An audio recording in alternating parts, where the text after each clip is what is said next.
ಸಕಲ ಸದ್ಭಕ್ತರಲ್ಲಿ ತಮ್ಮೆಲ್ಲರಲ್ಲಿ ಶರಣು ಶರಣಾರ್ಥಿಗಳು. ಒಬ್ಬ ಶರಣೆಯ ವಚನವನ್ನು ನಾವೀಗ ನೋಡ್ತಾ ಇದ್ದೇವೆ. ಕೃತ್ಯ ಕಾಯಕವಿಲ್ಲದವರು ಭಕ್ತರಲ್ಲ, ಸತ್ಯ ಶುದ್ಧವಿಲ್ಲದದು ಕಾಯಕವಲ್ಲ. ನೀನು ಯಾವುದೇ ಕಾಯಕವನ್ನ ಮಾಡು, ಕಾರ್ಯವನ್ನ ಮಾಡು, ಕೆಲಸವನ್ನಾದರೂ ಮಾಡು,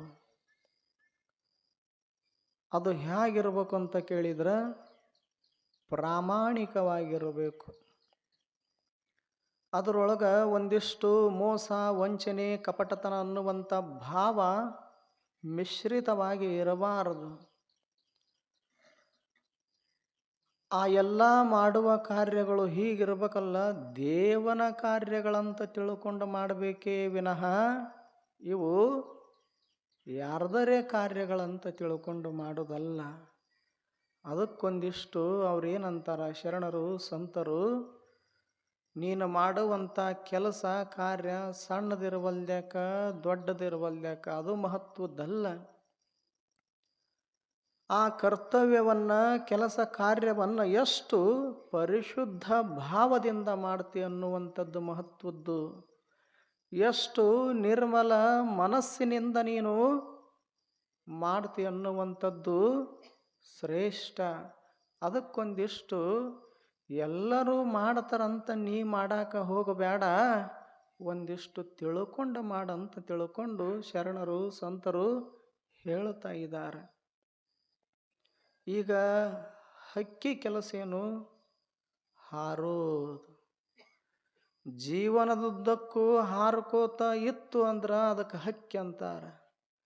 ಮತ್ತು ಹಾರದಿದ್ರೆ ಹಕ್ಕಿ ಅಂತಾರೆ, ಏನದಕ್ಕೆ ಅನ್ನೋದಿಲ್ಲ.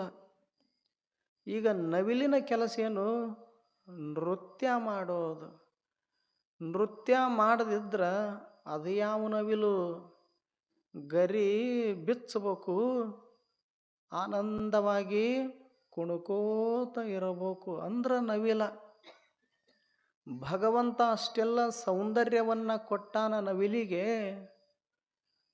ಗರಿಯನ್ನು ಮುದುಡಿಸಿಕೊಂಡು ಒಂದು ಕಡೆಗೆ ಕೂದೀತು ಅಂದ್ರೆ ನವಿಲ್ ಅಂತಾರೆ. ಏನದಕ್ಕೆ? ನವಿಲ ಅಂದ್ರೆ ಹೇಗಿರ್ತದ? ಗರಿ ಬಿಚ್ಚಬೇಕಾಗ್ತದ, ಸೌಂದರ್ಯವನ್ನು ಹರಬೇಕಾಗ್ತದ, ನೃತ್ಯ ಮಾಡ್ಕೋತ ಇರಬೇಕಾಗ್ತದ. ಅವಾಗ ಅದಕ್ಕೆ ನವಿಲ್ ಅಂತಾರ.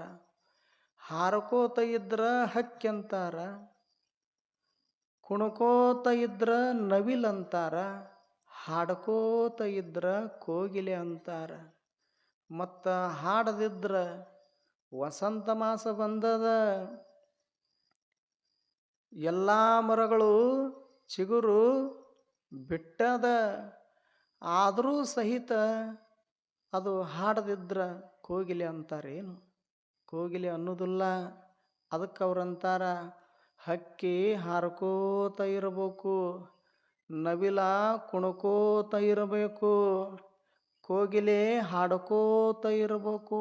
ಹೇಗೋ ಹಾಗೆ ಮನುಷ್ಯ ಜೀವನದ ತುಂಬೆಲ್ಲ ಪ್ರಾಮಾಣಿಕವಾಗಿ ದುಡ್ಕೋತ ಇದ್ದ ಅಂದ್ರೆ ಮನುಷ್ಯನ ಜೀವನ ಅದು ಸಿರಿವಂತ ಆಗ್ತದೆ.